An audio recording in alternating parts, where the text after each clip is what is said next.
Good afternoon, friends, family, loved ones, enemies, contributors, distractors. This is Kevin Lewis on the Blueprint, and this week's show is called Control, Lost Destiny and Lost Desire.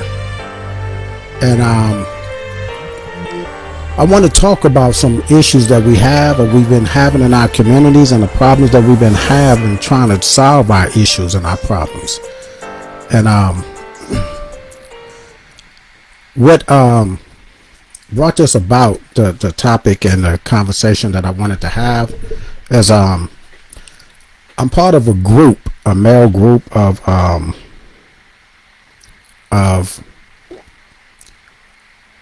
just, I guess, people with the same focus in the community. It's about 5 of us, different men from different backgrounds, trying to do things in the community, and we got together. And we're forming a group and a program to help out young men in our community. And one of the questions that one of my brothers posed during the meeting, our first meeting, he asked, what does we as black men need to do to empower ourselves? And I'm paraphrasing on the question, but he just said, and we went around the table. My answer was control. We need to control our destiny, take control of our communities. And that's just putting it in a nutshell. It was a little bit longer reply that I gave, but that's why I want to do this show, talking about control and what it is that we don't control, and take a look at what we need to do to try to gain control over situations that we are continually fighting over decades in this country. So that's basically what I wanted to talk about. And I'll start it off. I know we have a serenity prayer. And the serenity prayer, as many of us know, it says, God grant me the serenity to accept the things I cannot change, and the courage to change the things that are, and the wisdom to know the difference. Basically, you know, you're saying a prayer and giving courage and asking for serenity. If we think about that prayer, that's not a prayer that's in the Bible. That came about in 1933. The serenity prayer, I think it was first by Winfred Crane Weigel. He wrote an earlier version of that prayer that is now widely accepted in America, and they call it the serenity prayer. And what does serenity mean? So you're asking God to keep you calm and peaceful and untroubled. That's what serenity means. Being calm, peaceful, and untroubled. And what are you asking to be kept calm and peaceful about and untroubled? To accept the things that you cannot change. Now I find that interesting for those who have oppressed us to give us and the people of America a prayer to keep us calm and accept the things that we cannot change. And like I stated before, control is power. If you can control something, then you have power over that something. Things that you cannot control will have power over you, or you have no power over it, the situation and the problem. And we are people that are finding ourselves constantly trying to solve our problems. Like I said, decade after decade, leadership after leadership, organization after organization, we have been in a constant struggle to control our destiny. Because basically, I was reading the comment. I appreciate Latricia Bean for showing up, and Evelina and Latricia said the game is on, and I understand that. I know I'm interrupting, or I'm not actually interrupting. I'm going on the same time as a lot of our NFL games, and everybody's glued to the sets, and this could be looked at later, but I appreciate the candor and everything, and I understand that. But the things that we cannot control will end up controlling us. So why am I saying a lost destiny and a lost desire? Because we have lost our destiny. We are not in control of our destiny.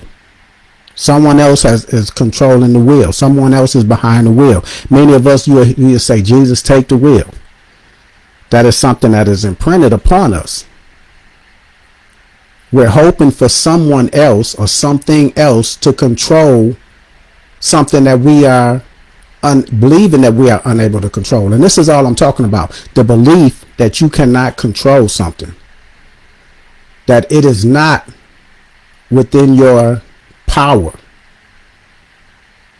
Or you lack the desire to say, I am going to do something about this.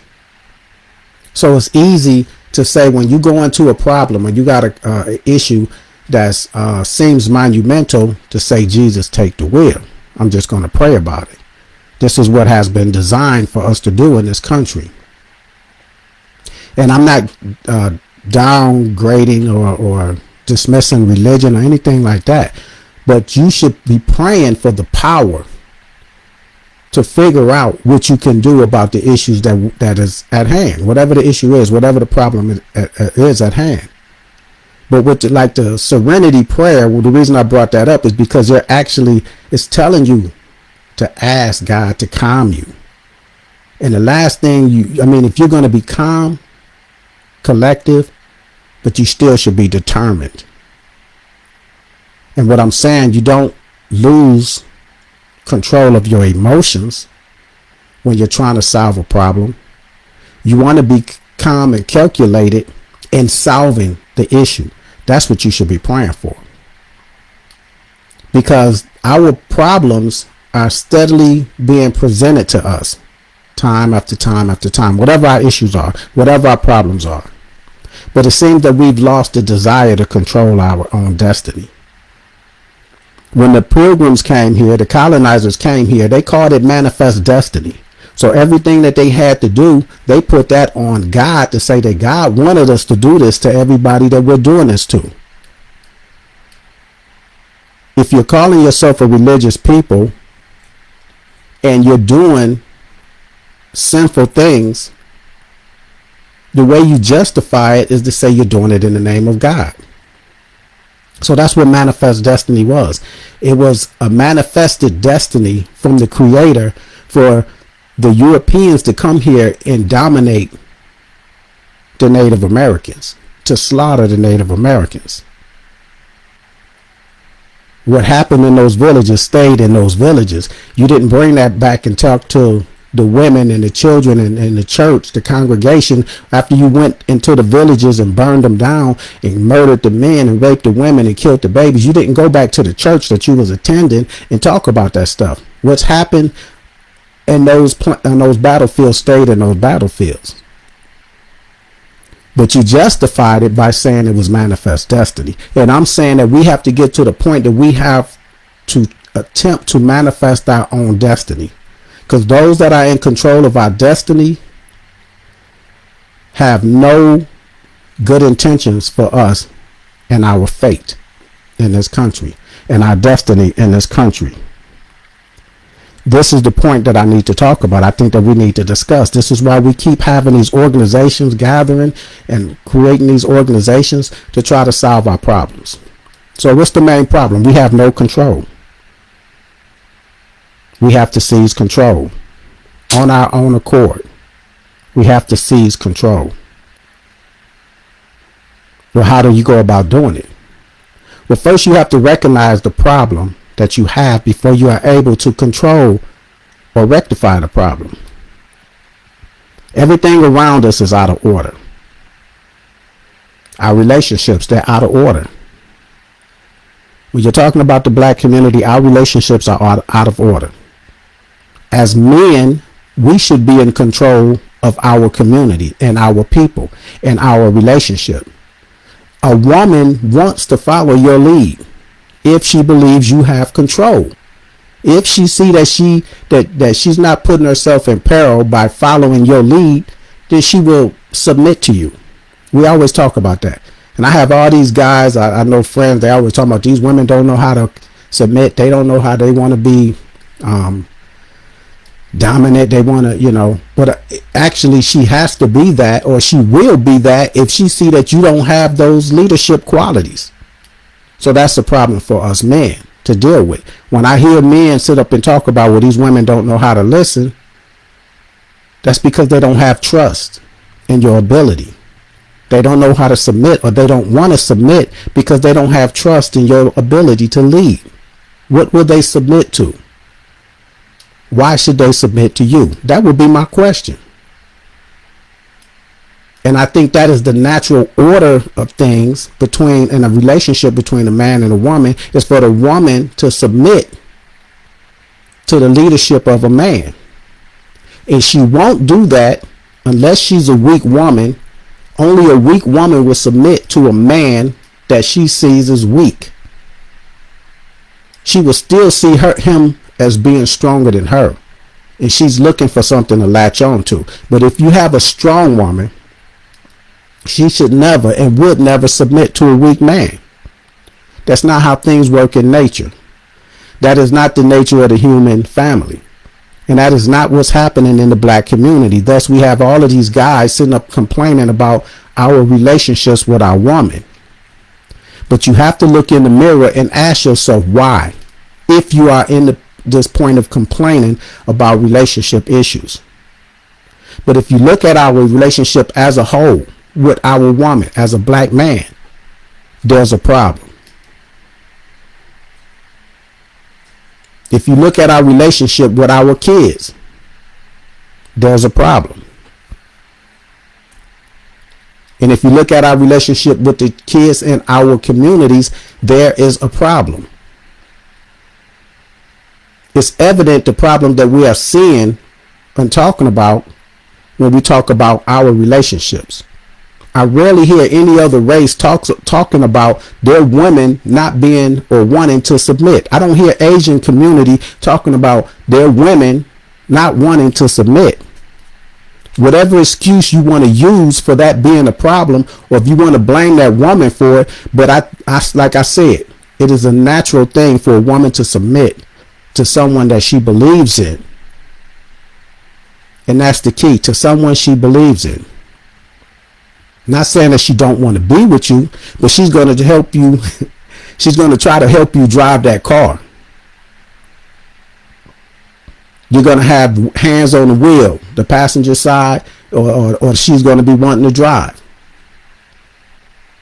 And the only time someone wants to drive your car is when they believe that you are not in the condition to drive your car, or in the right condition to drive your car, or to drive your car, the car that you and that person share. You are not going to relinquish the keys or the wheel to your teenage son or daughter if you're not comfortable with the way they drive or their ability to drive. That's how it is in a relationship. So whose fault is that? Is that something that we can control?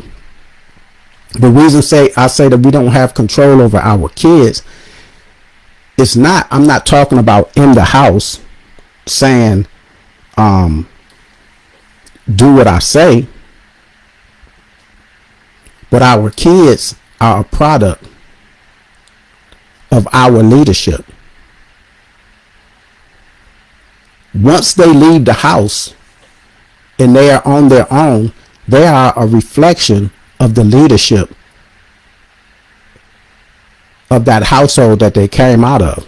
Many of us are not even in that household. Many of us are being absentee fathers. We as black people have the highest rate of single parent household. And I'm not just talking about a single parent mom. I'm talking single parent dads as well, which is something that's very underrated because of the image that they want to present and project. But single parent household rearing families are mainly dominated by the black community. So why is that? And a lot of these guys will say, well, that's because these women don't want to listen. Like I said, it comes back to you. If you are supposed to be the pillars of the community, who takes the responsibility other than the pillars of the community? In the classroom, who takes responsibility for the kids acting up in the classroom? If the principal walks into a class and the teacher is sitting there and the kids are climbing all over the desk, throwing paper planes and doing all this talking, who's going to be in trouble for doing that? For the person that's responsible, the person that's supposed to be in control, the teacher. When you see kids in a store with a parent and they're acting a fool and we look at them, who do we look at? The child, or we look at the parent? That's a reflection of the parent because they should be in control. We as men must look at our responsibility of who we are, what we're supposed to be controlling, what our responsibilities are. And this is what the problem is, as far as I'm concerned. We have men that don't recognize their responsibilities in our communities, in our relationships, in our families, with the next generation. Because we have a problem with the relationship with our kids because the products that's coming out of our households is a reflection on us.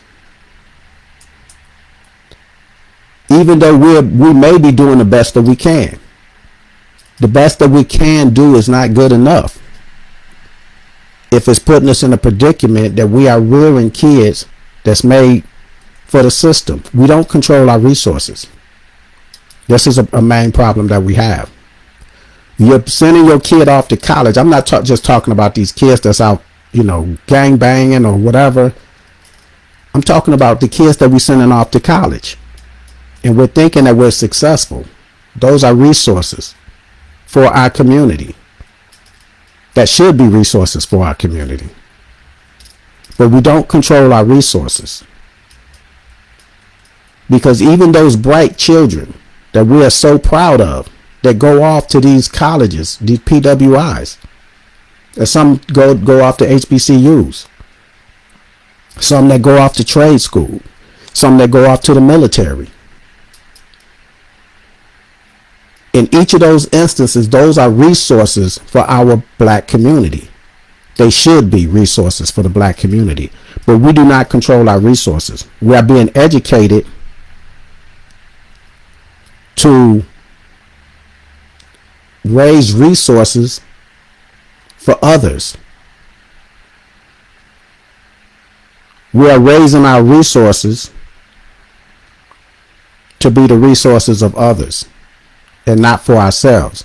Therefore, our communities are ghettos. Our communities are projects.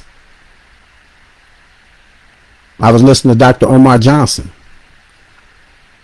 I think it was maybe 5 years ago. He said nowhere in America will you see a black hospital, black grocery stores, black banks. None of that. Black schools. 4 things: schools, banks, economics, education, grocery store, food, and hospitals. Nowhere in America will you see those 4 things. You'll see a bank, maybe. You may see a hospital. I don't really know of any black hospitals. We don't even speak on those type of terms. We talk about having black grocery stores, but I rarely see them. I may hear a little snippet about someone here and there that opened up a store, but we don't have them in our communities. And we don't control our schools. We have people that are trying, that have organizations that's trying to create schools, that have small schools, but we have to support that. And we have to see the importance of that. So the miseducation of our people is teaching us or showing us to create resources for others to prosper off of. Even when we go to the military, when I brought up the military, we come back with everything that we learned in the military, and none of us come back with the idea that I'm going to go back to my community and help teach my people, my brothers, what I've learned so we can protect our own communities. That's scary talk for a lot of people. That's not even a thought for a lot of our people. Then we wonder why our kids are not respecting us in our community. Not saying that they are disrespecting us. It's just no respect for the black man.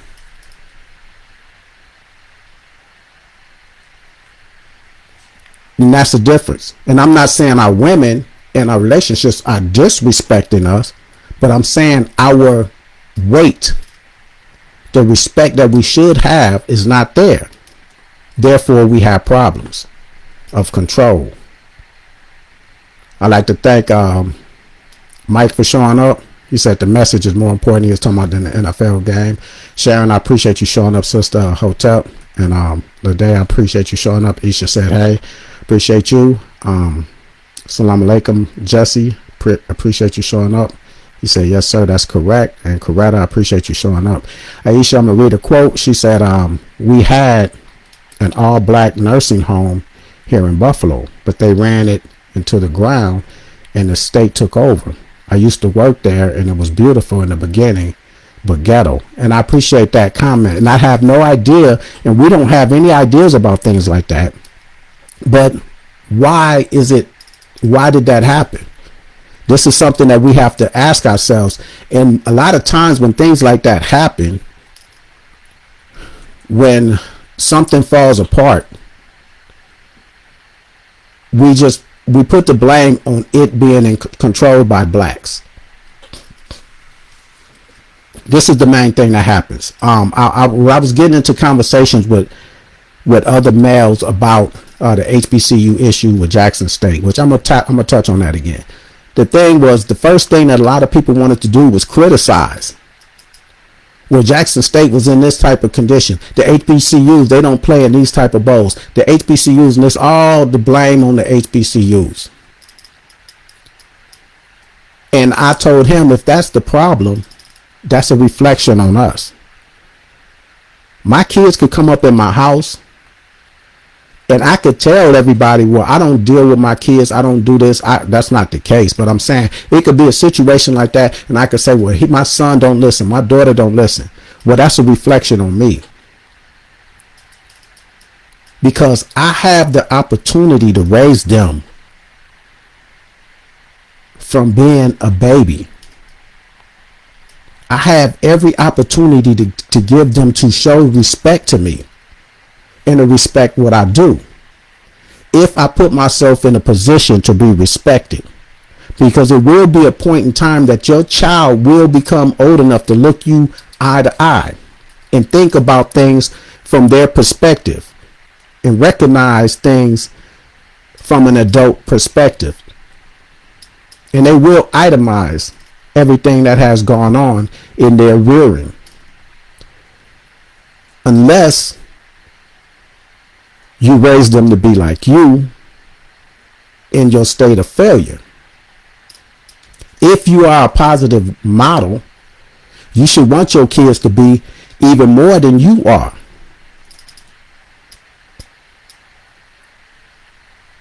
But it will become a time that they will look you eye to eye, and they will look at everything that they've been through and everything that you've done, and look at what you could have did better. I had a conversation with a guy at our place, and he was talking about how his daughter, she's 21 now, and she doesn't respect him or show him the respect that he felt like he deserved. And he told me how she felt like she had a deadbeat dad and everything like that. And in my mind, I'm saying, okay, that's a reflection on you. You have to give something or give someone something to respect. Just like you do in a relationship with your woman. I'm going to read another comment. A few of y'all comment. I'm going to try to keep up with y'all this time.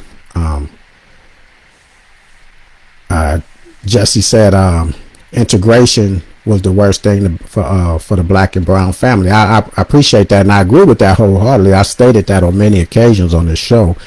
And well, let me. I'm gonna backtrack on that because that's a broad statement, and I'm gonna break that down. See, integration, the civil rights movement. I heard Angela Davis say this in one of her books. She said the civil rights movement was necessary, but that's not the same as the black power movement, or say the brown power movement, or whatever you want to say. Empowerment. The civil rights, when you're talking about rights, that's legal rights. You're fighting for legal rights. The problem with integration, the problem wasn't with integration, it was the problems with the mindset of those fighting for integration. No matter what, you can have a great purpose and idea, but if the mindset is not right, then everything that you're going to do is going to fall apart. The problem that with the integration was us. Basically, it's no other way to put it. It was us. Because we had to fight for integration. We have a right to go into every store, ride every bus, go to any school. We have a right to do that. But that doesn't mean that you leave yours behind. That was the mindset that I fought with the integration movement. Just because I fight to say that you can't stop me from going in here doesn't mean that I still shouldn't want my own. The mindset was not right. We did not have the mature mindset. We did not understand that we needed our own resources. We were looking for acceptance. So therefore, any woman, young girl that educates herself, if she's not right in the mind, she could get all the accolades, get the job that she wants. But she's still going to fall victim to someone else taking control of her and her resources. She's going to end up taking care of a man. If she doesn't have the mindset to know that she is a queen that needs a king, not just a woman that's looking for someone calling themselves a man and not being able to recognize the qualifications and have standards about herself, then everything that she fought for is going to fall to the wayside. She's still going to be making her money, but she's going to end up with a man or someone calling themselves a man, an adult boy, which many of us seem to have in our communities. She's going to end up taking care of someone or letting that person wreck her life. If she is not in the right state of mind to understand where she's at. A lot of us, we raise our kids by sending them to schools and they get great grades and we think that's it. We think that's all that we're supposed to do. The factory is broke. The home is broken. They're going out becoming someone else's resource. If you're sending your son or your daughter out to the military and once they come back in society, they see an issue in their community with our people not being protected or able to protect themselves, you went out and learned how to protect that flag. You went out and learned how to protect your platoon, your company. But you are not able to translate that into thinking that this is what something that my people need. This is something that I know. This is something I must provide. Many of us will go to their schools and become teachers or whatnot, doctors and nurses, and our people are hungry for learning, are in need of education. But we don't turn that into to something for us. This is why I say we don't control our own resources. We don't have the mindset to control our resources. This is why when people were talking about the Deion Jackson State thing, many of these people are talking about the individual Deion as opposed to talking about the community structure, which is the school. How does that help the school? Not that I helped it enough and now I can move on. We have to pool our resources and continue to pool. If someone is starving and you give them $20, if those people downtown or under bridges are hungry and you go get them a sandwich, that is not correcting the hunger issue in this country. You stand at a school and giving them recognition for 2 years or 3 years, that's not correcting the problem that we have with our HBCUs, because as real men, we see a problem that is overlapping our lifetimes. We go out and we study what has happened to us, what has happened to us in this country. So a lot of times when I'm having these conversations with these guys and they're looking at it from here and now, I'm looking at it from a perspective of the emancipation. I'm looking at a perspective of why our HBCUs, I'm going back to 1869 when HBCUs started with needing to be built. And the dilapidated state that we're in now, and I'm looking at that as my people. This is what's wrong with our people. This is our problem. If our schools are in a dilapidated state, if that nursing facility in Buffalo, New York was getting run down, that's a reflection of our community. The effort was there to start it, but knowing how the preventive maintenance wasn't there. Preventive maintenance is when you're doing things to maintain, even though it's not a problem at the time, you're doing something to stop something from happening and from falling apart. It's not a maintenance that's something you're trying to fix something right now that's broken. You're fixing something so it won't become broken. So our community should have rushed into that. And I wish I could remember, it was a quote. I know Isha told me about the school, but it's the store down the street from you, down Peckham. And it had a quote on there. And it says it was something about commitment. And like having an idea begins a process, but having a commitment keeps that journey alive. And I don't know the direct quote. I saw it and I tried to memorize it, but I didn't. There was so much other things going on.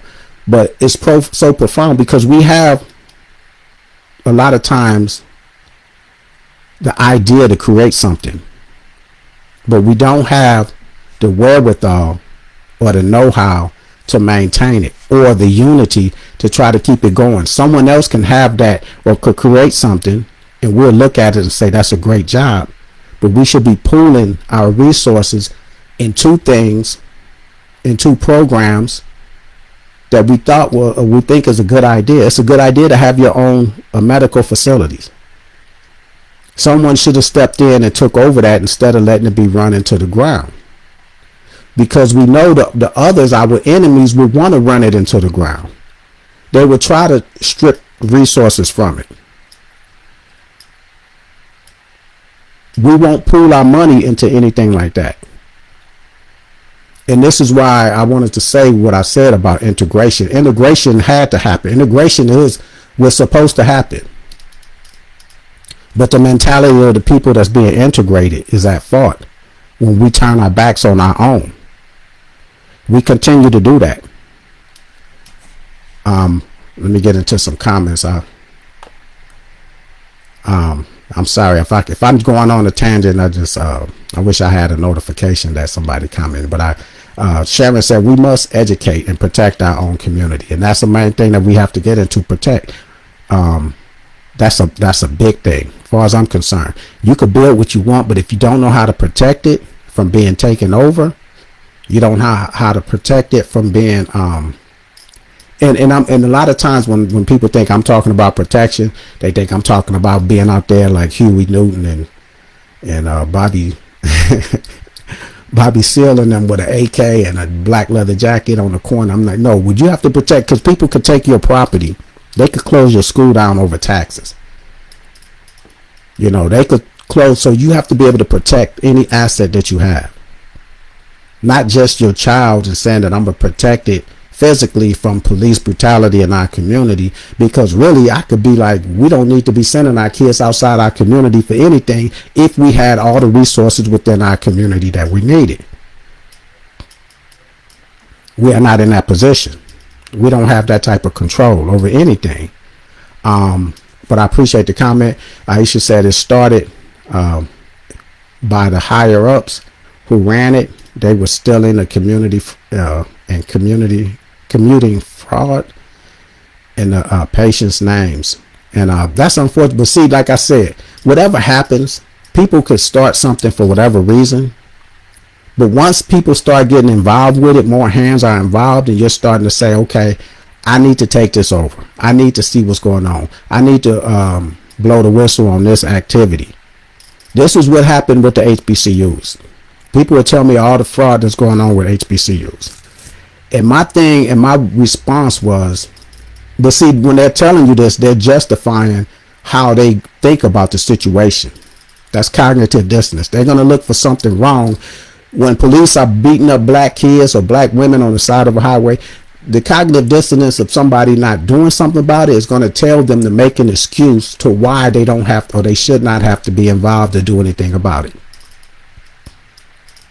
The cognitive dissonance of people saying that they believe in God and enslaving people and brutalizing people and all this, they're going to say slavery is in the Bible. That's fine. But what is rape in the Bible? Where's mutation in the Bible? Where's chopping off people's limbs for running? And where's that at in the Bible? You know, you'll use anything you can as a tool to justify your cognition on the idea of whatever it is. And it's a conflict. It's a disconnect. So that's the dissonance. And because there's a disconnect, you're going to fill that gap in with whatever you think is going to make you feel better. Well, they're not really people. Yeah, I'm selling off their babies and I'm raping them and the baby is mulatto and all these things like that. But they're not really human. So the Bible is talking about humanity, and it's our manifest destiny. Anybody's going to make up a reason. If that facility existed, it should have been a model for others to say, if I can't get any time, if we can't take control of this, even though it's a great idea, we need to start our own. We need to start a different one. That's what should have happened. We got black doctors that work at hospitals all across America. We got black nurses. We got black medical personnel. And it's nothing stopping them from opening up their own clinic. If we go back to the 1940s, that time frame, we had to open up our own. Back when in the South, where they didn't want black people coming into the hospitals, what did we have to do? We had to educate ourselves and create our own facilities, because we weren't allowed to go into their facilities. I was listening to Chris Rock talk, saying on Tidal, talking about his mother. In North Carolina, I believe she said when they was growing up, the blacks couldn't go to the hospital, so they had to go to the veterinarian clinics after closing. Those that worked in the veterinary clinics would open the back doors and use those instruments to operate and to do minor surgeries on black people. And they have to do it after dark because those white people didn't want would oppose their animals sharing the same tools that black people were using. Cognitive dissonance. They're putting their animals above you. Yet they would say that you're not human, that you were like animals. But you actually, to them, you were less than animals. You were just the worst things on earth. But I was listening to that, and I'm saying anytime, and this is something that we have to think about, be conscious of, when we're presented with a issue or problem, a lot of times we come up with reasons why we can't correct those problems. And if your reasoning is because black people was running it, black people was crooked, black people, how many white people out there are crooked, but yet they still persevere? Someone was telling me about the black something happening at the black schools where they were doing fraud with money. How many times do we hear these schools being put on penalties? These people that watch sports, investigation by the NAACP, I mean the NCAA, primary white institutions. How many times do these programs go on probation for basketball and football and whatever? And that's only because we're watching basketball and football. But how many times do you think that happens in their school? How many times do you think they're skimming off the top? How many times are they presenting predatory loans to people of color? How many times do we hear Chase Bank and Wells Fargo and all these institutions doing some type of fraud? But yet they don't fall apart from it. They don't blame it on being white for it. But a lot of us, anytime something that's created by blacks or try to be run by black and something negative happened with it, the whole thing got to blow up and no one wants to take that baton, or no one wants to rescue the situation. Proof is in the pudding. Many of us sit up and listen to the same rap songs that we growing up when rap was controlled by the blacks. And I mean, the lyrics, the music and whatnot. And the radio stations may not have been controlled by the black, but they were black radio stations, and they would play our music. They let us control the music that was being presented and broadcast or whatever, before they wanted to take control of it, before they saw it was getting out of hand and it was being hurtful to them and it was building up something positive with us. They had to take control of this situation. But how many of us see these moguls and you know, rap icons and stuff like that doing something from scratch, building something from scratch and becoming worldwide, you know, famous? People sit up there and look at the Wu-Tang series and all this stuff like this.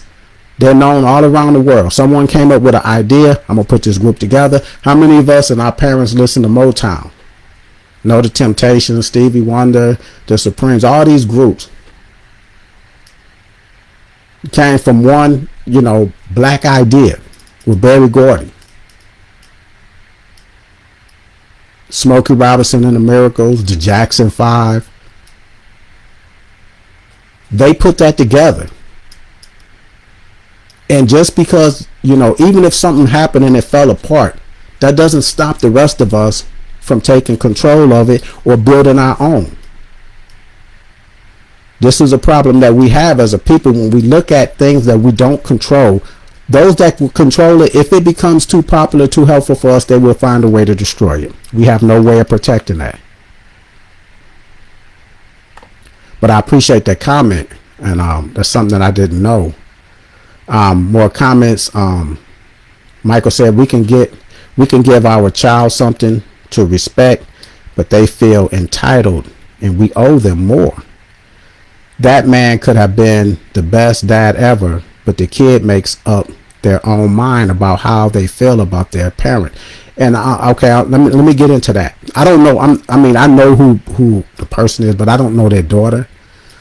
And I asked him questions. I could tell it bothered him because I'm a complete stranger with him, and he's bringing that up.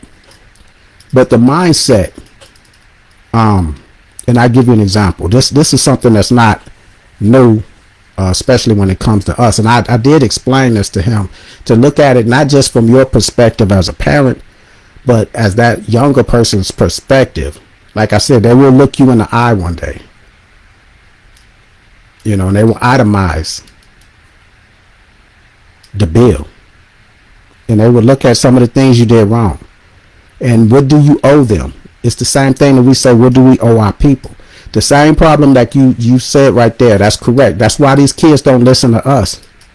When I was saying as a whole that we don't have control over not only our kids, but the kids in our generation.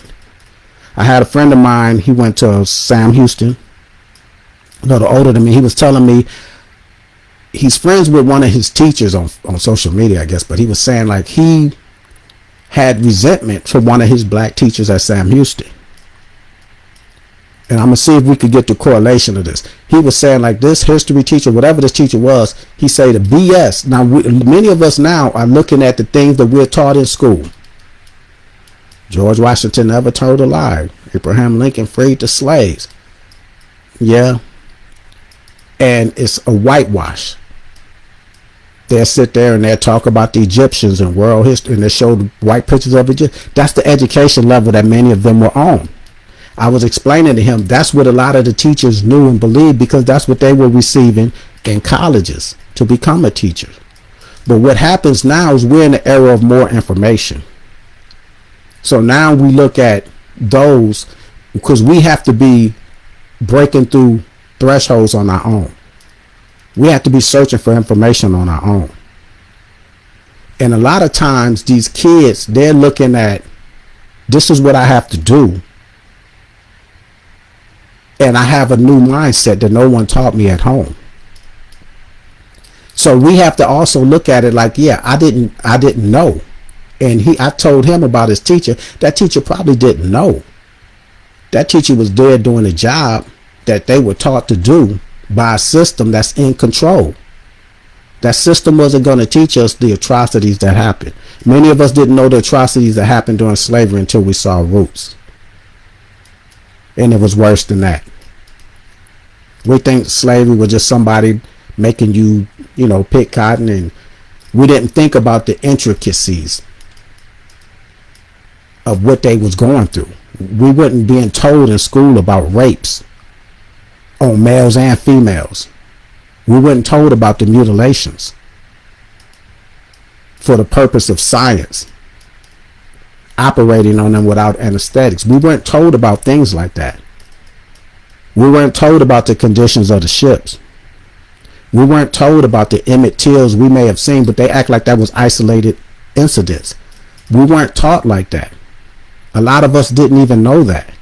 A lot of that was ignorance. So a lot of times, but if you're raising your kids right, like I said, you have total control over that person. You have total control. You may give up control if the relationship goes bad, but again, I'm saying that's a reflection on the parents. That's a reflection on the parents. If you are choosing the right woman, that woman is choosing the right man, that woman is following that man, then anywhere that you crash, that's where y'all gonna crash together. But if you're doing one thing, she's doing another thing, and y'all just making it work, that's a problem that we have as a people. Because then that child is going to be influenced from that woman. But if you are the right man, and if you put yourself in a position where you are controlling the situation, that woman is not even going to be anyplace else but with you. If you control who you go after, for what reasons you go after that person with or for. If I could break it down, I'm saying we are in control.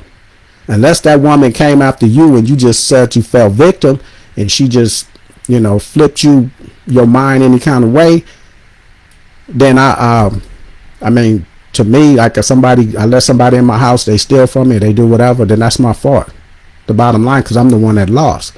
And if we have to look at wherever our kids turned out or however they turned out, that's a reflection of any decisions that I made before they were even born. That's a reflection of the condition that our people are in. The most important thing for our people, the most important thing that I should be passing on to the next generation is how to be a man and not let your family fall apart. What is the condition of our young people now? What was the condition of us as young people, as men, running around, chasing women, chasing girls? Not worrying about the consequences, the pregnancies that went on, or anything like that. Not taking the responsibility, saying that, okay, if I get this person pregnant, I have to marry this person, and this person is going to be with me for the rest of my life, and having that person respect me for being that person. But our sons are not like that. Our daughters are not like that. I'm not saying none of them are like that, but a majority of them are not. Why are we the most single parent household? We have to correct that. Why do our kids not respect us? If they're not learning from the way that we teach, then we must teach the way that they learn. We have to find that we are the adults in the situation. I refuse to think that we are just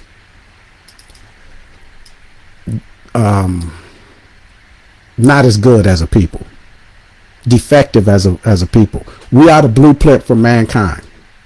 Whatever you believe in, if you believe it's a creator, when he said let there be man, he made that man look like you. It didn't have defaults.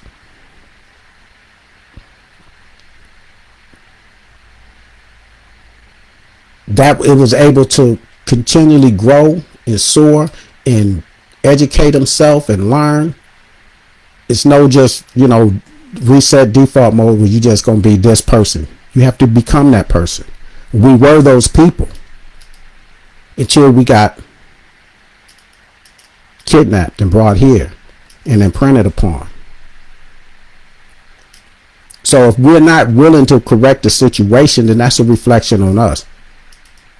That child that's acting up in that grocery store or that hospital or that dentist office that's acting a fool and running amok, that's a reflection on the parent. As a parenting generation, as a community, we have to correct those type of issues. We have to find a way and not just say there's something I can't control. We have to take control over everything that we have to deal with. And it may not, and I'm not talking about something happening just like that. I'm talking about us controlling things or having the idea to set things in motion to be controlled. Everything in this universe is under order. We know where the sun is going to be presented on our horizon tomorrow morning. We know where it's going to set on our horizon tomorrow morning. Nothing in the universe is just happening by, oh man, look, the sun is up and it's 12 o'clock at night here. It's nothing happening like that. Everything is going by order, by laws. It's being controlled. That's how it's supposed to work with us, but we are out of control. And it is purposely done for us to be out of control. This is what I'm saying. We have to look at things, even though I could say that, I have to do better. I had to do better. I could have done better. If I would have known better, I would have did better. But I'm still learning, even though my kids are grown. And I got to be able to talk to them like that. I told the guy, he was talking about his daughter. I don't know what makes her say that he's a deadbeat dad. Maybe it's because he didn't come around. Maybe he didn't come around because of the mother. Maybe him and the mother got into it. He said that he has some faults in it. But that's something that you got to convey to her and help her understand. And if she don't want to understand, then it's not, you should understand that, and it shouldn't be a problem that you're talking to strangers about. I could sit here and say, well, I had a girlfriend from this many years ago and our relationship fell apart. And if I know I played a part in it, even though I may not have understood at the time, then what am I crying to somebody else about it for? If I know I did something wrong. If I did something wrong at a job that I got fired for, I wasn't showing up or whatever, or my car would have been breaking down and I didn't have a way to make it to work and they let me go. Why am I crying about the situation if I knew that I was supposed to be there at a certain time? Someone else is in control of that. The rest they left up to me to be in control of me getting there on time. So I could say I understand. I wasn't able to make it and they let me go. I have no hard feelings. I understand I wasn't holding up my part of the bargain. We have to look at things like that as a people and look at where we're at and say, you know what? We are not holding up our part of the bargain. Because first of all, it'll be a point that our kids may look at other people and say, why are they not going through the same things that we having to go through? Why am I looking at a police officer beat the hell out of one of my constituents or classmates or whatever, and none of the parents are doing anything about it? Those people in Uvalde, those kids could be resentful towards adults, not their own parents, but they may be resentful for adults because those kids are put in peril and danger because these knuckleheads want to have it to where anybody could go in the store and buy an AK-47 once they reach 18 years old and not have to go through. And I'm talking all this political stuff. That's what adults control. Kids don't control all of that. Once they get into a certain age, they're going to look people straight in the eyes and know that these people are still voting for these laws, even though these kids, they're going to start seeing race issues. They're not going to the same type of school that people that don't look like them go to. They may look at it like, why don't we have our own? They may look at it like, why you didn't follow Malcolm X, blah, blah, blah. Why you didn't follow, they're going to be opening up their mind to a whole different. If it's not taught to them in the house, once they get out of the house and they start learning things and they start learning from others, they're going to turn back and reflect at what they were learning in the house. Yeah, I grew up eating chitlins. They didn't know that. My parents didn't know that. I grew up eating this slave food. They may be whatever it is, and they're going to look at you and reflect on that. And they're not going to have the same amount of respect, even because if it's going to be in ignorance and they go on. But what we should be teaching them is that, yeah, you're going on to know more than I knew. You're going on to stand on my back. So a lot of times they will look back and say that, they're going to critique us. And that's the only thing I could say. I know there's a lot of reasons. I'm going to read a comment from Jesse. He said, for instance, my mother went to college and came back to the same neighborhood to teach the same children in the neighborhood that she was raised in. And she told me only we can love our own people and treat them properly. It is our duty to help our people grow as a community. And I appreciate that. That's 100% what I'm saying. If we don't have that type of mindset, now she did, and she instilled something into you because that's where you came from. And if we had more people with those type of mindsets to do that, to come back and give and tell their kids, this is why we're doing this. This is why I'm doing this, so that they can understand and know the importance of us having our own. If it's yours and you control what's yours, then that's empowerment. That's the only thing, as simple as that. Control your education. Somebody could look at, well, you know what? I went to a community school. I went to a public school. I did this. Nobody told me that. And then they getting off to college where they got all these ideas coming at them. And they starting to look back at what they came up. Even the stuff that happened with Emmett Till. I look at the movie Emmett Till. People up north looking at their ancestry down south and saying, yeah, well, these people bowing down. They letting white people run all over them. Up here, we not doing this. They looking down on their ancestry. They're looking down at where they came from. A lot of the people that were up north came from the south through the first black migration. A lot of them that stayed down here, they stayed around the same people that was brutalizing them, became sharecroppers and stuff like that. People were looking down on them. When you're making progress, you tend to look down on those that you feel are recessive. We do that in our own communities. We leave and go away from our communities. Many of us will say, yeah, I grew up in this area, but many of us are not still in that area. That's our problem.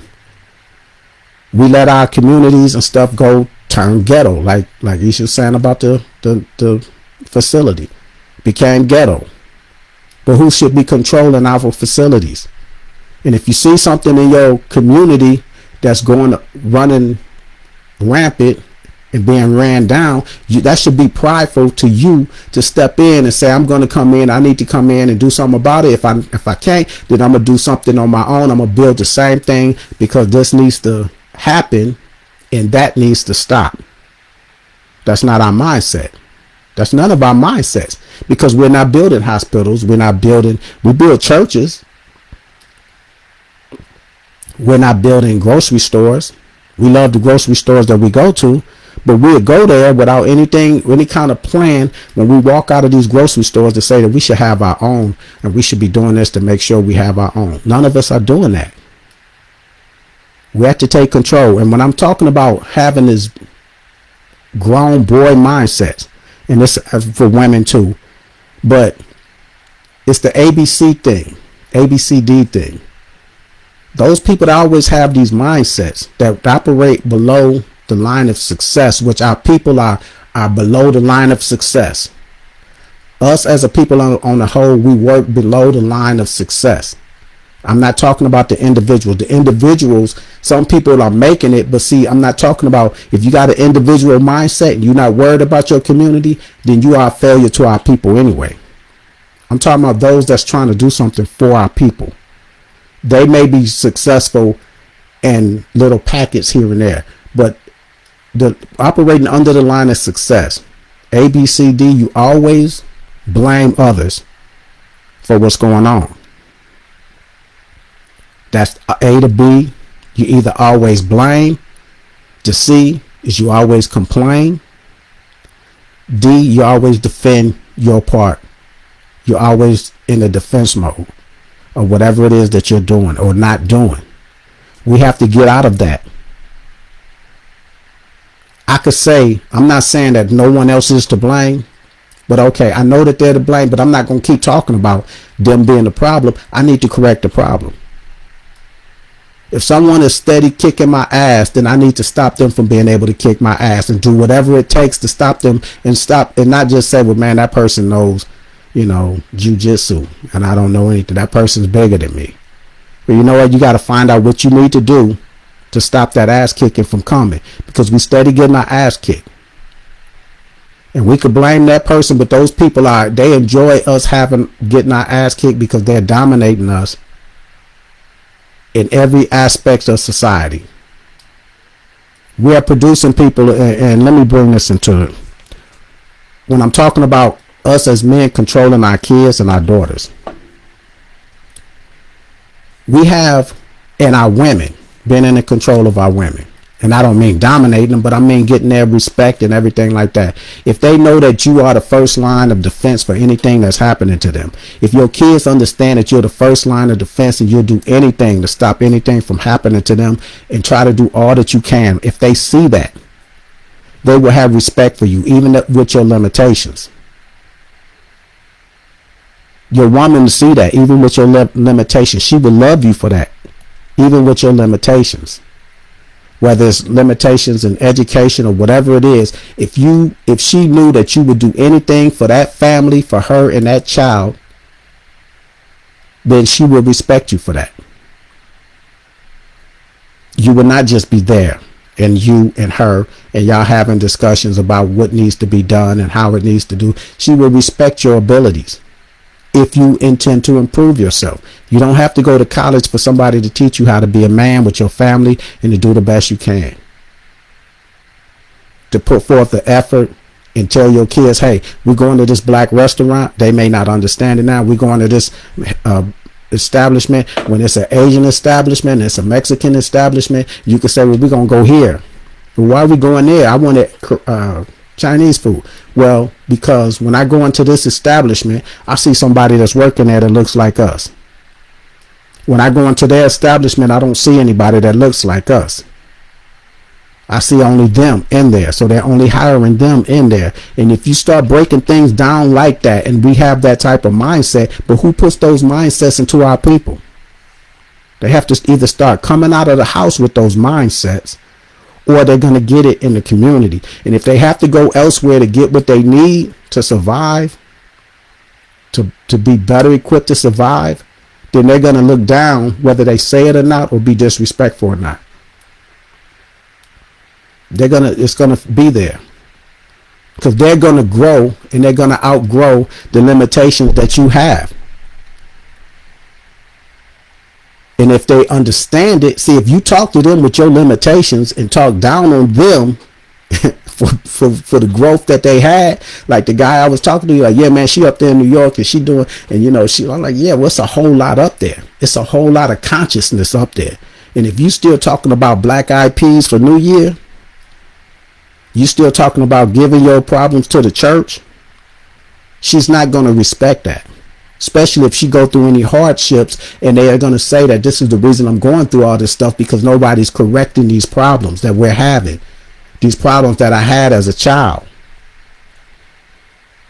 If you as a parent allow somebody to molest your kid, and it was because of your negligence, they're going to look at that molester with hate. Then they're going to look at you or anybody that allowed that to happen with disrespect. It's about control. I'm gonna read another comment. Coretta said, I totally agree. The mindset wasn't right. Well said. And Sharon said, we gave up control of our community during integration and went to only white businesses. And I appreciate that. And that's the main thing I say. We see, it's okay to integrate. It's okay. But I mean, I'm going to put it like this. If you look at a template of somebody that has success and a control that we don't have. If you look at the Jews, they came here as immigrants with nothing, basically. And a lot of the people, they didn't like them. They didn't treat them a certain way. A lot of the religious people were saying, well, it's their reason, they're the reason that Jesus got crucified or whatever. If you believe all that story, whatever. So they were being picked upon. They got their own. They support their own. They built their own hospitals. They built their own grocery stores.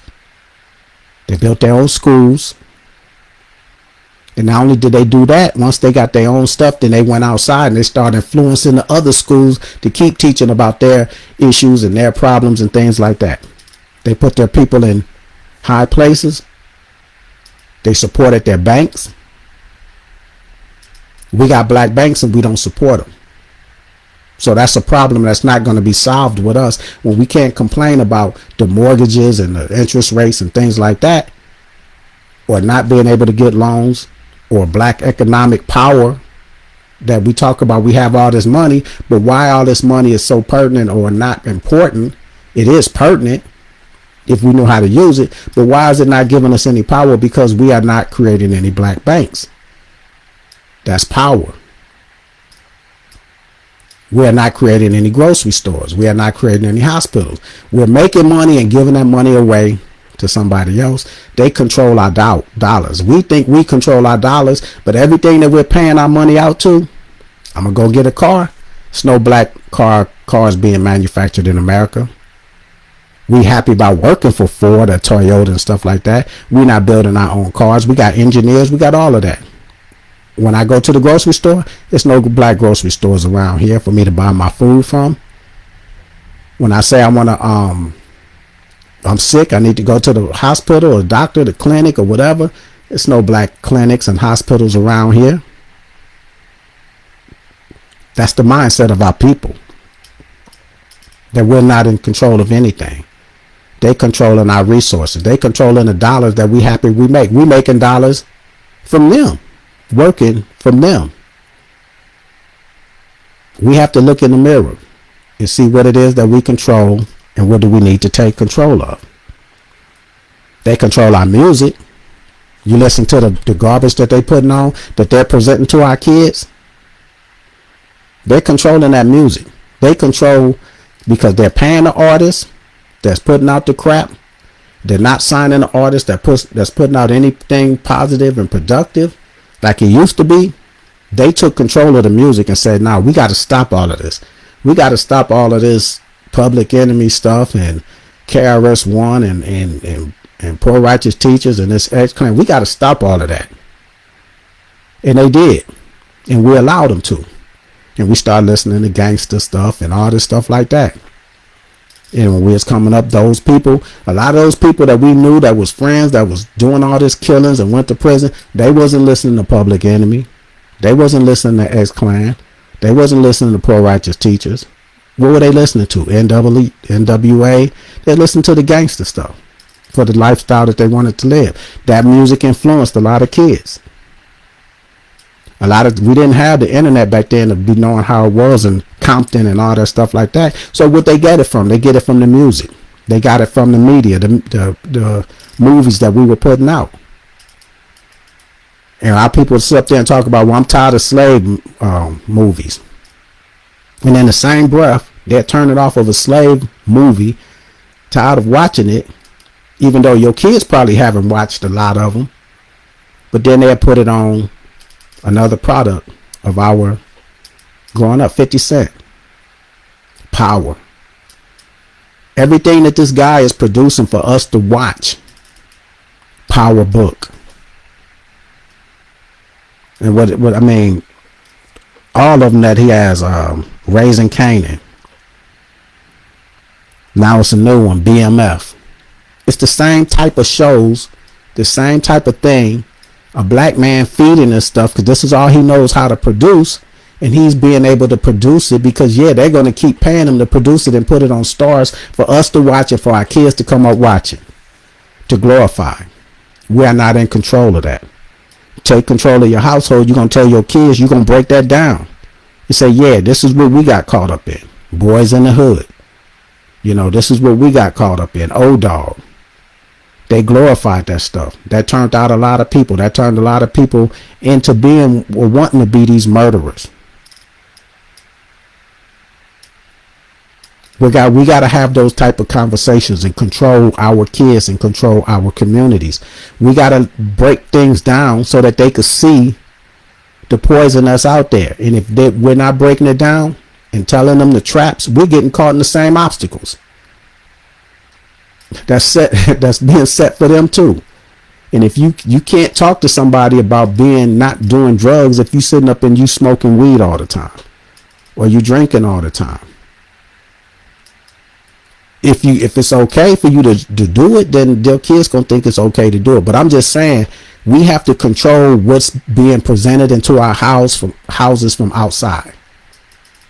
The things that we glorify in our houses, whether we know it's being glorified or not, if you sit up there paying attention to it and watching it on TV, your kids are watching it, or your kids know that you're watching it, they're going to keep doing the same thing. It's going to be a repetitive cycle. Then when they go out and they get into some kind of black power movement that's going to be breaking down all that stuff that you didn't break down, they're not going to look at you the same. They're going to look at you and our generation as the reason that we are in these ghettos. We are in these predicaments. If you sit up there and talk about running to church every Sunday and they look at something that's telling us this is all we did was pray and we didn't do anything, they're going to look at you different. They're going to look at you like you simple-minded. We have to control that.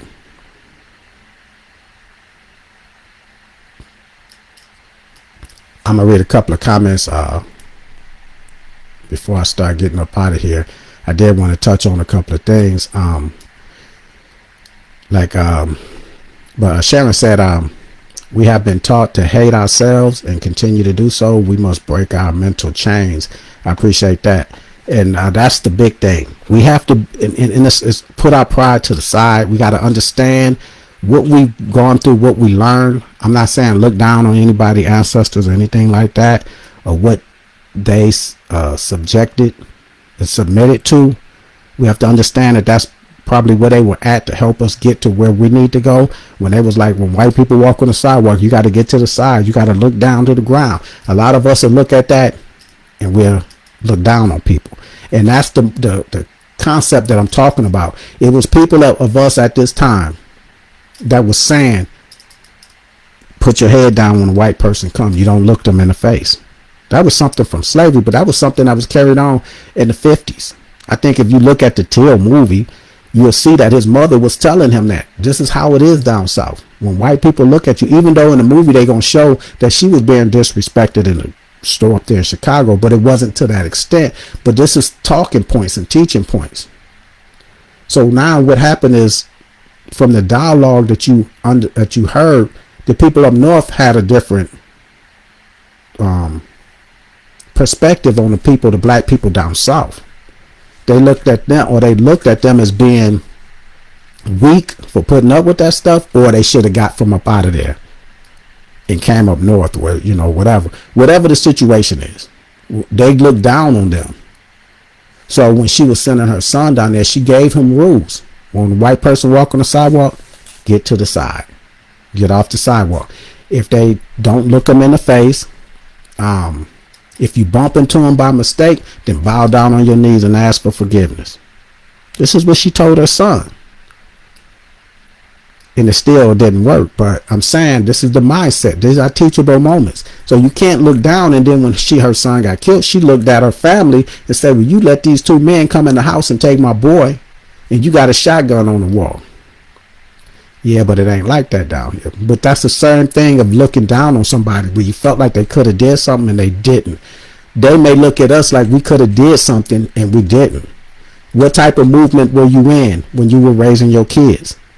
That they get out and go to college and they see people in movements, because now they're adults. They looking at the same thing that I'm sacrificing. I'm starting to do. I'm starting to go to this program and build these programs with my friends. My parents didn't do that. Those type of programs was around. They took the other path. That may be how they're looking at you, right, wrong, or indifferent. All I'm saying is look at it from their perspective before we say it's their fault, because we have to be in control of how they think or how they see the world. This is us that need to control it. The things that we do are setting the table for the next generation. And if we look at the next generation, I can't go down there and talk to no brothers in the hood with respect and automatically thinking I'm getting respect, because they don't respect me. I'm just an older version of them or somebody that don't know. Because somewhere along the way, we have not taken control of our communities. They should know who we are. And I don't mean as individuals. They should know that this is black men doing something. They should be shamed or not wanting to even do anything in our presence. But they don't have that respect for us. They talk any kind of way, tell us to move the hell on if we're sitting up there trying to talk to us, because they don't have no respect. You have to get their respect. The things that we did didn't earn their respect. We have to get in the point where we start earning respect of our children. At some point, that has to change. We have to do the things to change those things. In an emergency situation, this is what they taught us when we were doing CPR or whatever. Something happened and somebody gets into some kind of, it's an emergency, a car wreck, anything like that. You're trying to administer help. A crowd gather around. You don't just say somebody get help. You point somebody out. They tell you to point that person, look them in the eye and say, call 911. If you're sitting there trying to resuscitate the person, you don't have time to stop and be getting on your phone. You don't say somebody, because then time will be lost and everybody's going to be looking at somebody if nobody already does it. Or you point to somebody and say, go get help, go do this. And then that puts the onus on that person. Okay. And then it's like, okay, I will. They'll look you back in the eye and say, okay, I will. That's how you get things done. Sometimes we got to look at each other and say, we need to do something. Instead of thinking that, man, this president ain't doing this and this president ain't doing that. You hardly hear the Jews complain because they have their own stuff. You hardly hear them blaming others. Only time you hear from them is when somebody say something about them. Then it's a problem.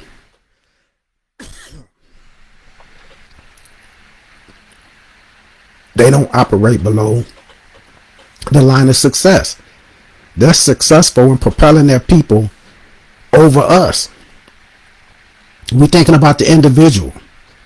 Any individual with money, which we think is power, we always act like money is power. Any individual with power, he can't say anything that's truthful about them that hurts their feelings, because he would lose. They have the power over him, because we don't own any of our TV stations. We don't own any of our media. This is something that's a reflection on us, and we have to take control over that. Our sisters need to be in that conversation about our men. Because see, these men, these weak men, they champion.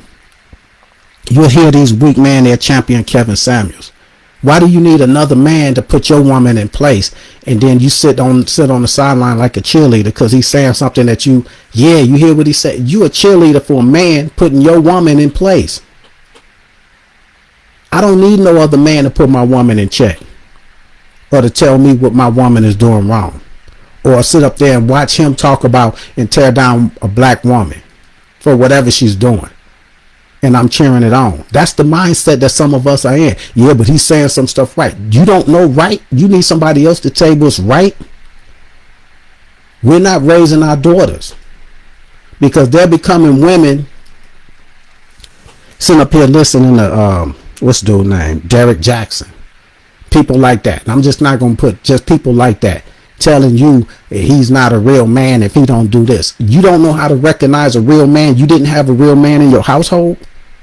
You didn't raise your daughter to be a real man, that she got to listen to some fraud trying to make money off of her feeling good because you saying a man ain't real if he doesn't do this. She don't recognize that. Who's not doing a job here? We're raising people that become adults that need to rely on somebody else to tell them what a real man is and what a real man isn't, or what a woman, to put a woman in her place. That's something that we lost control of. The car is spinning out of control. The households are spinning out of control. We're begging for serenity.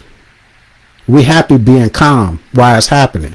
And it's still spinning out of control, but it's not. We happy with being calm in the process. We get a little upset at things that happen, but we still remaining calm. We're not getting pissed off and saying, I'm going to do something about it. And that's not lighting a fire up under us to say, this is what we got to do. Things got to change. That's something that we control. We can control change in ourselves. We can control change in our mindsets. We can control change in our actions. And those changes in our actions and our mindsets will put things in forth and put things forth in force to change generations that will make things happen. But that's under our control. Now I know I'm going over. I'm going to read a few comments, and I'm in fact, I need to see how far I'm going over. But yeah, I think I'm 20. Okay. Well, I appreciate y'all showing up. I'm sorry I've been going off on that. I went way over, and I appreciate y'all showing up this week, and hopefully I have a better show for y'all next week. Peace. Kevin Lewis on the Blueprint.